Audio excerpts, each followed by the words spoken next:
Once through sketching, I'm familiar with the character, in this case, the mayor. What I'm going to do is turn all those sketches, which are hopefully in 360 degrees, in front, behind, from the side, from above, from below.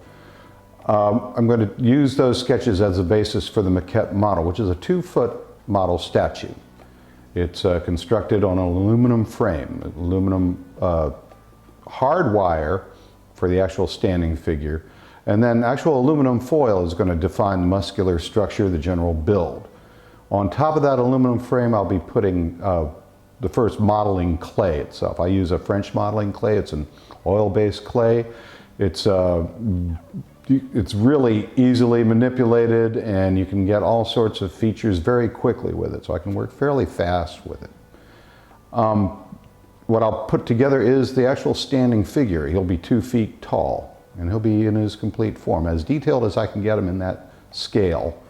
Then when he's ready to go, he'll go to the foundry, and the foundry will take him and photograph him with a 360-degree laser camera. That camera, rather than delivering a photograph, will deliver a computer program. That program is loaded into a very large machine called a 5-axis router, which is a cutting machine. A very large block of urethane material will be loaded into the machine. We'll place the computer program into that machine, and what we end up with is an over 7-foot model based on a 2-foot maquette, which is what we have today. The urethane model looks, when it first arrives, it looks kind of like a big butter sculpture. If you've ever been to a county fair and seen, like for instance, the Indiana County Fair, they actually have competitions in butter. And it greatly resembles that, a 7-foot figure, very yellow pat, sort of buttery color. The likeness has been expanded upon, but because of the scale size, it's going to be a little more vague than the maquette. So what we go on from there is, that's when the photographs and the drawing really come into play, because what we're going to be doing from there is melting down the French modeling clay and literally painting it on top of this huge urethane figure. And that'll give us the basis for the actual modeling of the statue itself. I'll be adding clay to the areas I want to build up, for instance. If I want to build the mass of the shoulders, I'll be adding pounds and pounds of clay onto the shoulders, building out the suit.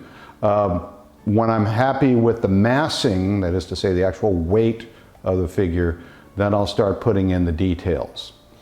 Then it's basically working from the top to the bottom. I always like to start out with the face because it gives me a sense of the actual scale and expression, the person that I'm working for in this particular case, and then I'll be going into the details. Right now, the stage that we're in with the 7-foot figure, he's very close to completion. Now it's just a matter of details going in. Like for instance, what are his shoes going to be looking like? Is the hair correct? Is the expression correct? Is he ready to go? Because the next step is going to be the actual casting based on the large clay figure. Well, the first statue here is larger than life size. It's a little bit over 7 feet in height. It's going to be placed on a 3-foot base on the grounds of City Hall. It's going to be a very impressive monumental sculpture. And a big part of the scenery we want it to fit onto the grounds. For instance, the actual base will be standing on is based on the architecture of City Hall itself. It'll be a very large bronze statue, and as I said, the difference between monumental sculpture and something a little more personable, or personal in this particular case, the mayor is going to have a seated figure in Kitland Park. And he's going to be on a park bench, so you can actually sit down and have a photo with the mayor, or have your lunch with him, because he'll be right there on the bench to greet you. And the big difference is it brings him back to his original size, his one-to-one humanity.